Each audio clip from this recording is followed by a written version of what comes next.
Irinjalakuda saint Thomas cathedral ദേവാലയത്തിലെ ദനഹ തിരുനാളിനോടനുബന്ധിച്ച് മതസൗഹാർദ്ദ സമ്മേളനം നടന്നു.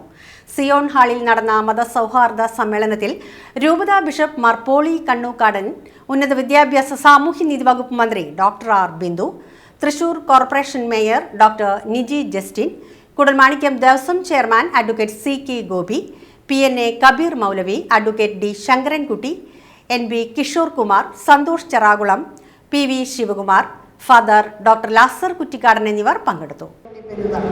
ഈ പട്ടണം ഏറ്റവും മനോഹരമായ നിലയിൽ അലങ്കരിക്കപ്പെടുന്നതും വളരെ വർണ്ണാഭമായ നിലയിൽ ദീപാലങ്കാരങ്ങളൊക്കെ ചേർന്ന് ഏറ്റവും മനോഹരമായി കാണപ്പെടുന്നതുമൊക്കെ ഈ പിണ്ടിപ്പെരുന്നാളിൻ്റെ ദിവസങ്ങളിലാണ്. അതുപോലെ കുടൽമാണിക്യ ക്ഷേത്രത്തിലെ ഉത്സവവുമായി ബന്ധപ്പെട്ടും ഇത്തരത്തിലുള്ള അലങ്കാരങ്ങളും ദീപകാഴ്ചയും ഒക്കെ ഉണ്ടാകാറുണ്ട്. ഈ ദിവസങ്ങളിലൊക്കെ നാട്ടുകാർ യാതൊരുവിധ അതിർത്തി രേഖകളുമില്ലാതെ ഒന്നായി ചേർന്ന് നിന്നുകൊണ്ട് ആഹ്ലാദിക്കുകയും ആഘോഷിക്കുകയുമാണ്. സെബസ്ത്യാനോസിന്റെ തിരുനാളും അമ്പതിരുന്നാളും കൂടെ നടത്തുന്നുണ്ട്. തിന്മയ്ക്കെതിരെ പോരാടിയ ഒരു വിശുദ്ധ രക്തസാക്ഷിയാണ് വിശുദ്ധ സെബസ്ത്യാനോസ്. ഈ രണ്ട് തിരുനാളുകളും കൂടെ സംയുക്തമായിട്ട് ആഘോഷിക്കുമ്പോൾ നമ്മുടെ ഇരിങ്ങാലക്കുട പ്രദേശത്തെ സംബന്ധിച്ചിടത്തോളം കൂടുതൽ സമാധാനവും സന്തോഷവും ശാന്തിയും ഇവിടെ ഉണ്ടാകണം.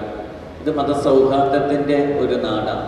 മറ്റു പ്രദേശങ്ങളെ അപേക്ഷിച്ച് കൈകോർത്ത് എല്ലാ മതങ്ങളും ഒത്തൊരുമിച്ച് മുന്നോട്ട് പോകുന്ന അവസരമാണ്. അതുകൊണ്ട് തന്നെയാണ് തിങ്കളാഴ്ച ഈ പ്രദേശത്തുള്ള ലോക്കൽ അവധി കൊടുക്കുന്നതിൻ്റെ കാരണം. ഇത് ഇവിടെ മാത്രമല്ല, കുടമാണിക്യ ഉത്സവം നടക്കുമ്പോഴും വെള്ളാട്ടി അമ്പലത്തിലെ ഉത്സവം നടക്കുമ്പോഴും ഒക്കെ ലോക്കൽ അവധി കൊടുക്കും. അതുപോലെ തന്നെ നമ്മുടെ റംസാൻ തിരുനാളിൻ്റെ അവസരവും നമ്മൾ കൂട്ടായ്മയുടെ അവസരമാണ്.